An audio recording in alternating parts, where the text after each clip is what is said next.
ලංකාවේ අස්සක් මුල්ලක් නෑර. උදේ පාන්දර 4 සිට රෑ බෝ වෙනකම් පාරවල් දෙදරුම් කවමින් ගර්ජනා කරන යකඩ යක්ෂයා.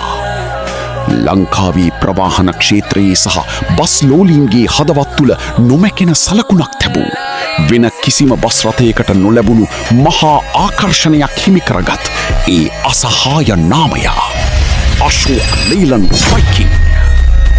බ්‍රිතාන්‍ය ඇල්බියන් මූලයන්ගේ සිට H-series intercooled එන්ජිම සහ ලංකාවේ මොඩිෆයිඩ් බස් කල්චර් එක වෙනස් කළ ඒ අසහාය ඉතිහාසය. Auto Prime Vehicle Brand Review episode 2 තුලින් අද එකින් එක දිගහැරෙනවා.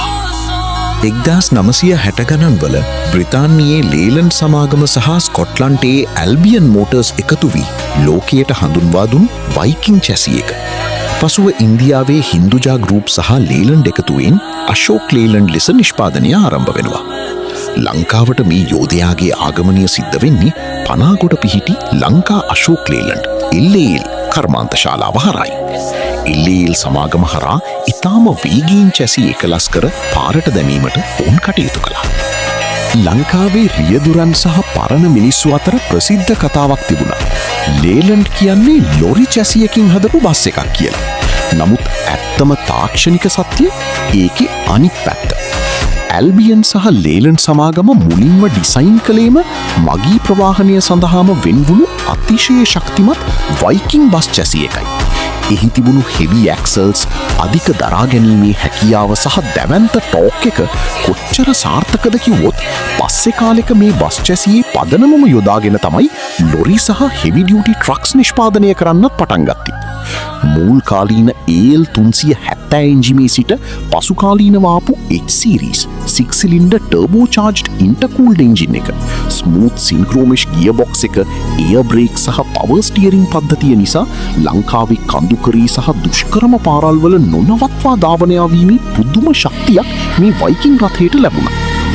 ලංකාවේ වයිකින් රථ ලංගම CTB එකට වගේම පෞද්ගලිකංශයේ ජෙම්කෝ, ජයලාත්, MCW වැනි ප්‍රසිද්ධ බොඩි බිල්ඩර්ස්ලාගේ විවිධ මෝස්තර හරහා පාරට ආවා.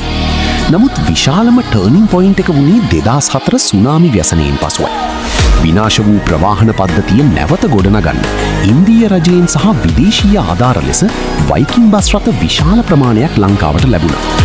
LAL සමාගම ඉතාම වේගයෙන් බස් එකලස් කර පාරට දැමීමත් එකල තිබූ ටාටා 1510 1512 වලට වඩා වැඩි පිකප් එකක්, ස්පීඩ් එකක්, ඩියුරබිලිටි එකක් සහ අමතර කොටස් හිමියකින් තොරව ලබාගත හැකිවීමත් නිසා ටාටා අභිබවා ලේලන්ඩ් සමාගම වෙත මහා මාකට් ෂිෆ්ට් එකක් සිද්ධ වුණා.